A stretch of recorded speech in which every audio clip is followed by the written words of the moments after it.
We're talking about the role that guns play in our lives and how we only tend to examine this in the public sphere when shocking incidents give us perspective. One of my guests today is seeking to give young people proper perspective through proper instruction.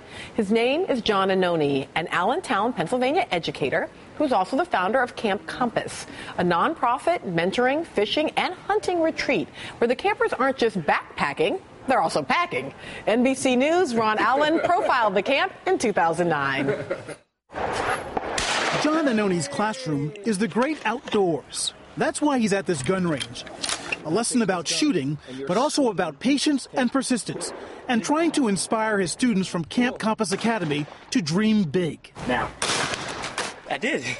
There's an element of trying to give our kids the ability to see something outside of the box. Skeptics have told him he shouldn't be teaching inner city kids about guns, but Annoni insists he gets positive results. Good shot. Nobody's running around the streets with guns, from our end. Our kids are the ones respecting them. And those are tools that I use to alter kids' lives. Back with me is the founder and leader of Camp Compass, John Annoni. All right, talk to me about this. It's something where, for me, growing up, as we know, if you followed my history, a bunch of abuse. And I happened to get sent to a lot of camps because my grandmother couldn't handle me. Right. And there I found a love for shooting. Being abused as a child, leaving the house was the solution. And behind the housing project was a little plot of land that I found that if I could concentrate on critters, it took me away. It allowed me to be out of the situation. And from there, went through school like I was supposed to. Yep. And graduated and came back and started teaching in an inner city school back in my hometown, and started looking and saying, the books around here just aren't cutting it. What could I do above and beyond? Because ultimately it's my job as an educator to try to do the best job I can to open up a box for a child. And started looking at what affected my life. Good, bad, and ugly, what affected my life. And when it came down to it, the nitty-gritty of it was being able to shoot, the disciplines, that I learned from that, the right and wrong through my life that I learned from it. Was part of the solution. And look, I want to, part of the reason I really wanted to have you here is I feel like this part of the conversation often drops out. That there's an assumption that there is progressives who are against guns, and there are, African Americans, particularly in cities, who are against guns, and then there are these people who are for guns. People who are for guns are, so we had the NRA, for example, saying that Cassandra Perkins should have had a gun, right? Should have had a handgun, and if she had, then and that's a little, so I'm sorry, just one thing missing in the equation is that the woman owning a gun so that she could have saved her life from that murderer. That's different than what you're saying here. Yeah, it's something where armchair quarterbacking is easy to do. We have a problem. And, the problem was a gentleman made the wrong decision, or made a decision that's going to affect not only the young baby's life, but families. And, from my perspective and my view, what he did, committed a crime, right and wrong.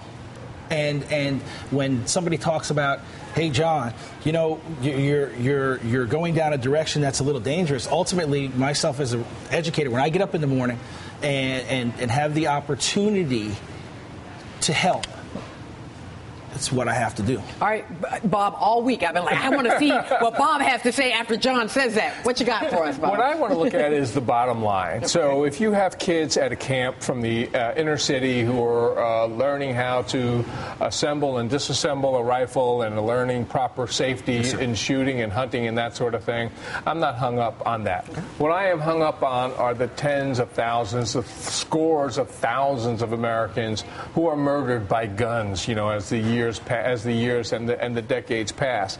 And we're not addressing that issue. We're making guns more and more accessible. So we have kids in the inner city. You mentioned Chicago. A horrifying number of school kids die in Chicago from gunshot wounds every year, and we're not doing anything about that. We feel like we can't even restrict or register guns properly. We can't train people who are going to have access to guns on how to use them. But in his column, Jason Whitlock says that these things are connected, right? So I hear you. Like, on the one hand, you see you, John, out there with the kids, but we have Jason Whitlock saying, I believe that we have to re-examine our love affair with guns. They don't protect us from tyranny. Guns are toys in America. Guns are dangerous hobby. Guns are a macho accessory, no different than a shiny sports car. So he's saying, actually, these things are connected. We have to get rid of the guns that are out there. We have to reduce the number of guns that are available, and we have to change the culture of violence in this country that says that if you are upset about something or someone, the thing to do is to reach for a gun. Until we start to do those two things, we are not going to seriously reduce the number of homicides. I mean, I'd like to point, restructure the culture of violence. Mm-hmm. The culture of decision. Because there are decisions being made. I just lost another young man to gun violence, and it doesn't stop me from wanting to give my other kids life. And it's something where, I look and ultimately I look at, Mr. Costas delivering this message, and I look and I go, so why aren't we blaming the camera? The camera delivered the message. If we can't bring a gun into 30 Rock, which thank goodness we cannot, then why can't we just expand those restrictions so that there are more and more places where you can't have a gun, you can't bring a gun? Because somebody that's going to do something wrong doesn't care what you can do. And that's where I'm looking and saying, the tragedy that I see is this young football player took his life and took someone else's who he evidently loved. He took her life.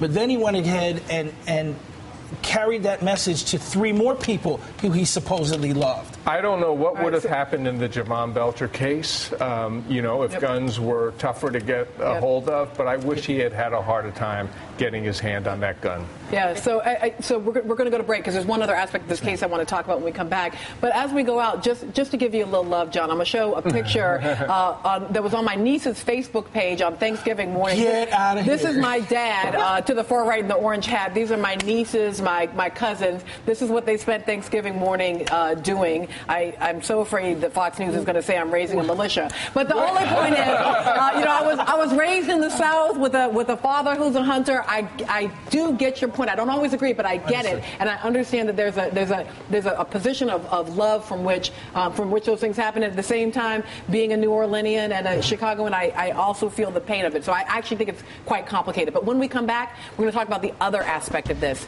The fact that Cassandra Perkins did not have to die is not just about guns. There's also an issue here about domestic violence when we come back.